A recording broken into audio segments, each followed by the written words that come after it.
Good morning po, Chairman. Good morning po, Sir Ted. Good morning po, Ma'am DJ Chat. At magandang umaga rin po sa ating mga kababayan. Opo, paano po ito? Kasi may sinasabi po na dapat magbantay na mismo itong mga bangko o maging itong mga nagpapatakbo nga po ng mga e-wallets na ito. Doon po sa supposed to be po ay di ba may para meron kang amount lamang na lagi iyon ang iyong transaksyon. Kapag daw ho tumaas o medyo irregular na ay dapat nang i-report. Paano po ito? Sir Ted, basta po ito maliwanag para sa mga kababayan natin. Ano po, hindi po natin pakikialman yung laki o liit ng ipadadala nila. Ang ating pong titingnan ay yung pong tama po yung nabanggit nyo kanina, volume, yung dami ng pinapadala lalo sa bawat isang araw. Halimbawa ba naman, si A ay nagpadala ba naman sa 200 tao ng tig 1,000 piso, wala pang butal, ayan po ay kaagad na ire-report sa atin ng mismo mga platform katulad po nung Paymaya at saka GCash. Kasama po natin sila nung tayo ay nagdadraft ng ating guidelines at talagang sinabi nila, yung commitment nila inaandyan para tulungan po tayo. At the same time, kasama rin naman po natin ang ating Anti-Money Laundering Council, kasama po ang Bangko Sentral ng Pilipinas sa laban po yan. So ibig sabihin po, kung halimbawa nagpadala yung si A ng ganung kadami, ire-report sa amin, lalo pat yan ay natumasok sa campaign period, certain ipipresume po namin na yung taong nagpadalang yan ay engaged sa vote buying. Presumption po yun, certain. Ibig sabihin, isinishift po namin yung burden ng evidence, bahala po siya magdepensa sa sarili niya. Vis-a-vis the existing bank secrecy law, paano po kaya ito? Tama po, wala naman pong naliwanag din namin doon po sa Anti-Money Laundering Council at saka sa Bangko Sentral na hindi naman po yan mababiolate ang bank secrecy sapagkat in the first place, Sir Ted, yan po ay parang data sharing between the COMELEC at saka yung pong mga platform na yan. At kami naman po ang magsasabi kung yan ay pwede ma-presume na engage sa vote buying, hindi naman po sila. So, wag po mag-alala yung mga kababayan natin tungkol sa bank secrecy, yan po i-respeto natin. At the same time, in fact po, Sir Ted, ang initial na apprehension din, kasi nga po sa money laundering, hindi po kasi kasama sa predicate crime yung tinatawag na vote buying. Ang sabi natin, hindi naman po kinakailangan masama yan sa predicate crime, basta ang importante lang, ma-report lang sa amin ang volume at yung bilang ng mga taong nagpapadala ng ganong kadaming volume at kami po ang maghahanap ng other evidence maliban doon sa pinapadala po nila. Halimbawa po, Sir Ted, hindi naman po pwede mag-rely lang ang COMELEC sa binigay sa amin na listahan o si A nagpadala ng ganito kadami. Ang gagawin po namin, uutusan namin yung local COMELEC namin upang hanapin yung mga pinapadalhan dahil may mga pangalan po doon upang tanungin kung talagang sila inapadalhan at baka po kami makakuha ng mga witnesses. So there should be other corroborating evidence. So, yun nga po, kumbaga ang magre-report sa inyo, example lang po, no, kung GCash po ito o Paymaya, obligado silang mag-report sa inyo ba, COMELEC, o sa Bangko Sentral bilang regulator nila kapag ho merong isang individual na nagpadala ng napakarami pong halaga, pare-parehong halaga sa napakaraming individual, yun po ba ang gagawin nila? Magre-report sa inyo at doon identified yung account number ng e-wallet na nagpadala at mga pinadalhan? Ganun po yun? Ganun po yun, Sir Ted. Sa Bangko Sentral po sila magre-report at ang Bangko Sentral naman ang magpapadala sa atin. Tama po kayo dahil hindi naman po kami ang regulator mismo nung mga platform na ito kung hindi po yung Bangko Sentral ng Pilipinas. So yung pong BSP mismo magpapadala po sa atin ng mga listahan. Ibig sabihin, sa bandang huli po ang BSP rin naman bilang regulator ay magsasala nung pwedeng maipadala sa amin para din masigurado na hindi mababiolate yung Bank Secrecy Act. Opo, bagamat tayo po itutulpo no, sa vote buying, magbulat sa pool, yan po yung ating advokasya din po at kampanya. Pero dito ho ba bilang abogado, wala kayo nakikitang mga paglabag sa karapatan po ng mga may account talaga? Sir Ted, total naman po ang amin pong sinabi doon sa guidelines na aming nilabas. Presumption lang po. Presumption. Ibig sabihin, hindi pa guilty, hindi pa kaagad siya sabihin na ito nag-vote buying. Ang sa amin po, Sir Ted, para mas mapadali ang pagpo-prosecute at pagpa-file ng kaso, presumption, ipipresume namin. Ibig sabihin po, sinif lang po namin na ang parang yung pasan patungkol sa pagpipresenta ng ebidensya ay nalipat na po doon sa mismong tao na inaakusahan namin. Siya po ay kinakailangan na magpatunay ngayon dahil na-ship namin yung burden. Sa ating pong palagay, pag tinignan natin yung ating saligang batas, kahit yung umiiral nating batas, yung pong pagpipresume na ganun will not violate any constitutional right because hindi pa naman po formally charged yung tao. Okay, sige po. So, kapag po nangyari na ito ang lead ng COMELEC to further investigate this individual. And then, sabi ho ninyo, yung presumption ng burden mapupunta doon sa nagpadala ng napakaraming pera sa iba't ibang tao na parehong halaga. Yung burden of proof ngayon mapupunta sa kanya. Sa paano pong paraan yon kapag based lang doon sa report ng Bangko Sentral o sa inyo pong paghahain pa ng karagdagang ebidensya? Paano po? Sir Ted, katulad po sa ginagawa namin sa premature campaigning na may 6,000 na tayong nasa show cause order at meron ng mahigit 100 na pinapadisqualify ng ating task force.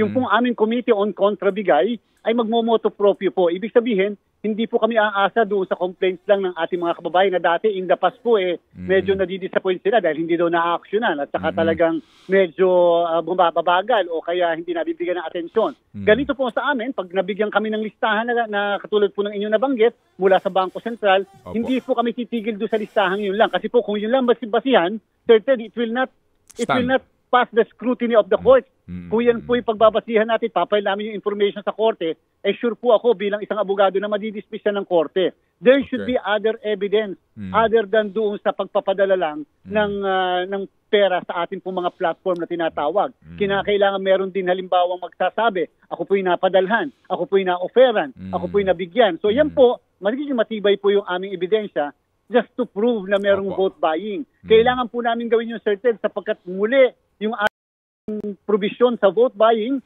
ay nasa 1985 Omnibus Election Code pa. So therefore po, maaaring sa punto ng isang magaling na abogado, pwedeng maligtasan at may loophole yung issue na yan ng vote buying. Opo. Sige po. So kumbaga, mas maganda na nga po ito na mayroong mga pananggalang kahit papaano maaari ko sabihin panakot, no? Para mabawas-bawasan po itong kaso nga ng vote buying. So kung ako'y takot na sa e-wallet, mag-i-encash na lang ako. Pupunta ako doon sa regular practice. Yan hubang usapin ng withdrawals ngayon at this early binabantayan na po ng Bangko Sentral kasi nga yung pag-withdraw ko ng cash para sa pambili ko ng boto? Sir Ted, una po hindi na namin po pinatupad yung pong katulad nung nangyari noong 2013, 2015, yung withdrawal ng 500,000 or more. Ayaw po natin i-disturb ang ating banking system at ang ating ekonomiya. Hindi po tama yon. Ang sa atin po, Sir Ted, yung pagpapapalit ng mga tigi-100 at mga tigi-50, halimbawa, hindi pa naman pumalapit ang Pasko. Bakit nagpapapalit na kagad ng 500 at tigi-50? Ayan po ay talagang pwedeng ma-report kagad sa amin ng Bangko Sentral upang kami rin mismo ang mag-iimbestiga. Bakit nagpapapalit si Kapitan A ng ganito kadaming pera? Saan niya ito gagamitin samantalang tumatakbo muli siya? So at least po may pagbabasihan later yung amin pong pag-charge sa kanya ng vote buying base doon sa ebidensyang nakalap namin. Katulad ng pagpapalit ng ganung bilang at dami ng mga tigo 100 o 50 pesos na halaga. So, ang i-report na sa inyo, hindi yung withdrawal, kung hindi yung bangko dapat mag-report sa Bangko Sentral na dito may nagpapapalit ng barya, tigi 100 piso, tigi 50, ganun po? Tama po. Yan po ang ating gustong hingin doon po sa Bangko Sentral. Sila naman po pumayag doon sa ganyang klase. Sapagkat wala naman pong violation yon ng bank secrecy dahil hindi naman po ito yung pagdideposito o hindi rin naman po ito pag-withdraw. Siyempre po yung pagpapalit naman should not be covered by the Bank Secrecy Act. So sa ating pong palagay, makakatulong po yan, Sir Ted, upang mas mapatibay ng COMELEC ang kaso laban sa mga mamimili ng boto. So sir, yun bang pagpapapalit na yan na ire-report ng bangko, yung branch sa Bangko Sentral, magpapangalan sila ng depositor? O kaya yung tao po na nagpapalit, paano po? Tama po.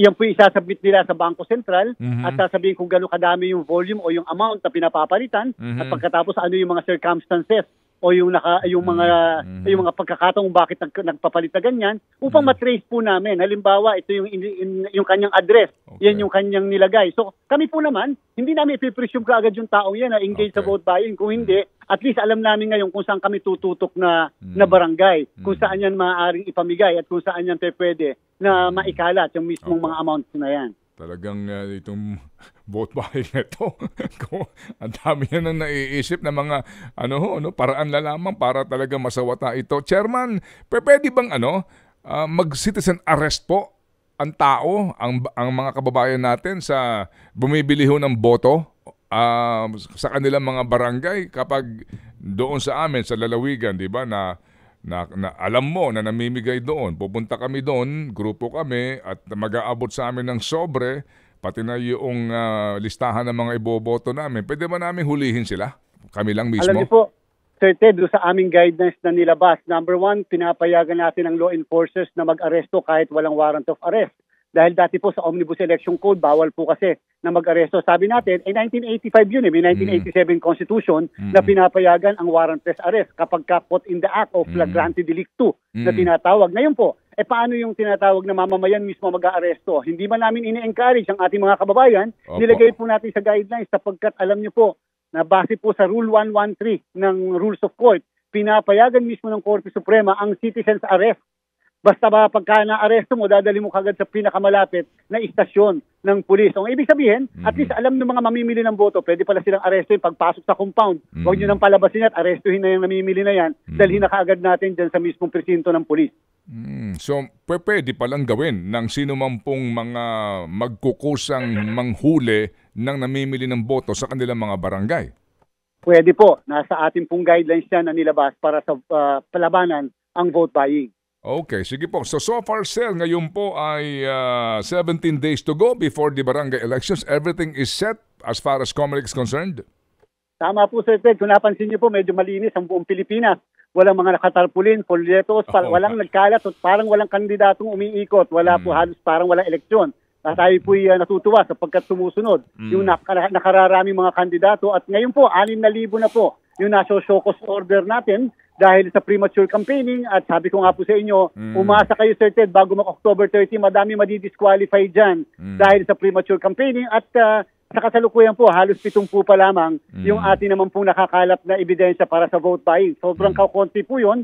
Mukha naman pong kahit paano may epekto yung sinasabi natin wag na wag nila kaming susubukan. Okay. Sir, ngayon po usong-uso ang hacking sa mga database ng iba't ibang tanggapan ng pamahalaan. Sa COMELEC, kumusta po kayo dyan? Kasi po, if you recall, nagkaroon na rin po dyan ng hacking noong pong Marso ng 2016. Tama po. At kaya nga po, Sir Ted, dapat po ilalabas na namin kaagad yung ating precinct finder. Dahil po talagang gusto natin na bawat eleksyon meron tayong precinct finder. Subalit nag-double check, counter check po tayo sa pakikipag-ugnayan sa DICT. Gusto po natin pag nilabas yan, ay siguradong hindi po yan ma-hack. Dahil isipin nyo po, 68,000 po yan na listahan ng botante na may mga address. At the same time, may kasama po yung SK, 92 million, 68 million, 92 million po lahat-lahat yan sa buong Pilipinas. So, ayaw po natin ipagbaka sakali basta-basta na dahil alam niyo po, noong 2022 election, Sir Ted, 36,000 attempts ang natanggap ng COMELEC laban patungkol po sa aming precinct finder. Although hindi po nila yan na-hack, hindi po nila nagawa ng paraan, ayaw po nating maulit yung nangyari noong 2016. Yes, sir. At kami po'y sasandal. Sa inyo pong pahayag na yan na kayo po'y hindi mapapasok nitong mga hackers na ito, Chairman, ha? Yes, sir. Opo, commitment po natin yan at dapat po sa ating pong katungkulan yan. Sige po. So, salamat na marami. Kami po'y tatawag ulit para po sa informasyon na maaaring ibahagi po ng COMELEC sa ating mga kababayan. Salamat po, Chairman. Mabuhay po kayo, Sir Ted, ng DJ Chacha. Mabuhay po ang inyong programa. Salamat. Thank you. Yan si Chairman George Garcia. Ted Filon at DJ Chacha. Ngayon, nasa Radyo 5, 92.3 News FM. Monday to Friday, 6 to 10 a.m.